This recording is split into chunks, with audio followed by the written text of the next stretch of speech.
my friends. I'm a Renaissance mama, and I've been making some pesto on this rainy day, and I thought you'd like to try it with me. So to make pesto, you only need a few tools.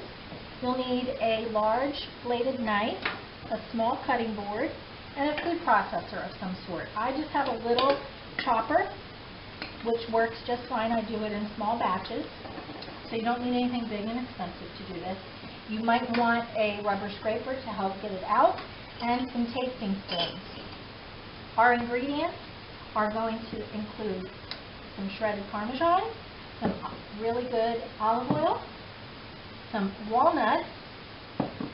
I'm using kosher salt, but you can use regular salt if you prefer, and of course basil, and I'm using spinach. Now this is a low-cost, easy way to do it for those of you who haven't tried making your own pesto because you thought it was too hard or too expensive.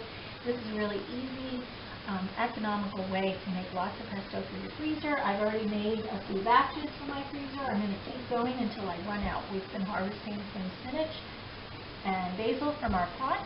We grow everything in pots here because we have so many deer. That's the only way I'm going to get to eat any of it. I do have a bowl for compost items, so as you go along, just throw your stuff in the bowl.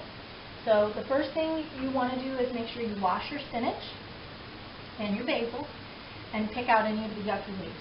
You do not need to take the stems off. The food processor is going to grind everything up for you, so you can put it in, stems and all.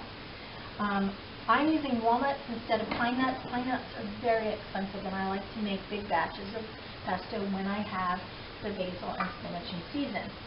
So walnuts are a much more economical way to make lots of pesto in one shot. And if you buy them at certain times of the year, they're on sale because a lot of people do the baking around the holidays. You can throw them in your freezer and keep them until you're ready to make some pesto. So first thing you want to do is make sure that your food processor is not plugged in while you're putting your hand in there. We're going to put in 2 handfuls of spinach. Now this is not an activity that requires measurement because our taste buds are different. Mine want lots of garlic, and you might like less garlic than me. So you're going to taste it throughout. The spinach does not alter the taste of the pesto.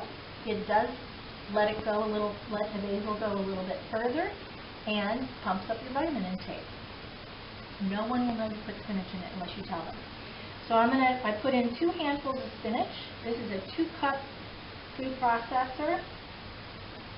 I'm going to probably put, these are bigger leaves, so I'll probably put about 6 or 7 of these. Smells good.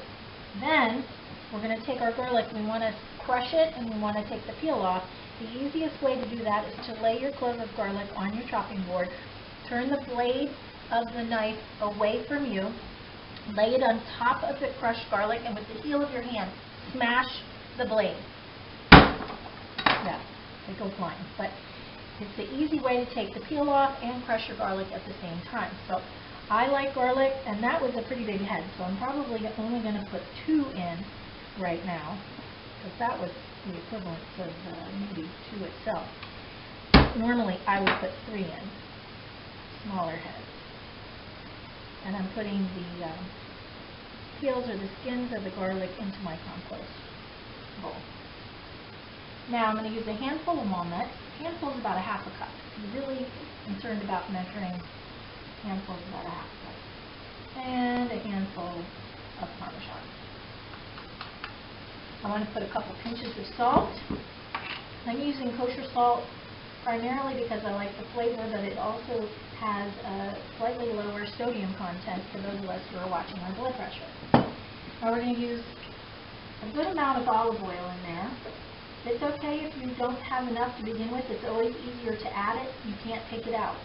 So make sure that your ingredients get wet, and then put your lid on.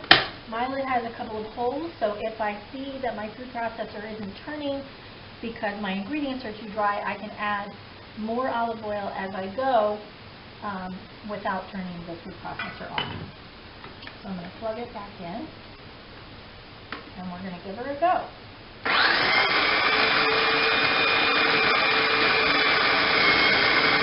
It's sucking everything in, the stems, the nuts, everything. You want a nice paste, not too thick, but not super. So I'm going to add a little more olive oil.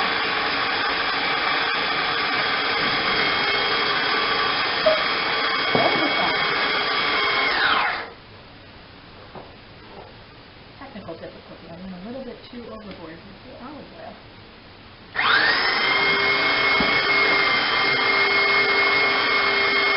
Looking good. Alright, I think it's done. It's got a beautiful green color. Nice and thick on the spoon, but it's not too thick. It's not like paste. So I'm going to take a taste, make sure my salt to garlic ratio is good.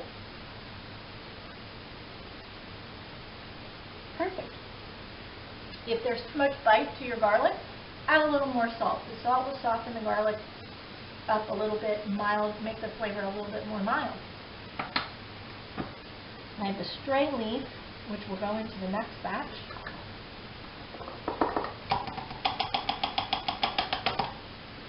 And I'm going to scoop it out into my little reusable container. Now we love pesto on pizza, on garlic bread. I put in soups, stews. My son actually dips it with vegetables or pitas, naan. It's just great. You can add some sun-dried tomatoes to it as you're blending it. You could add some roasted red pepper, whatever you like. The thing is, don't be afraid to try. Worst you can do is it doesn't taste fabulous. So you tweak it till you get it the way you like it. The taste is the important thing, and you make it the way you want it, not the way I like it, because I'm not coming over for dinner. So I hope you all enjoy getting to make your own pesto, and bon appetit.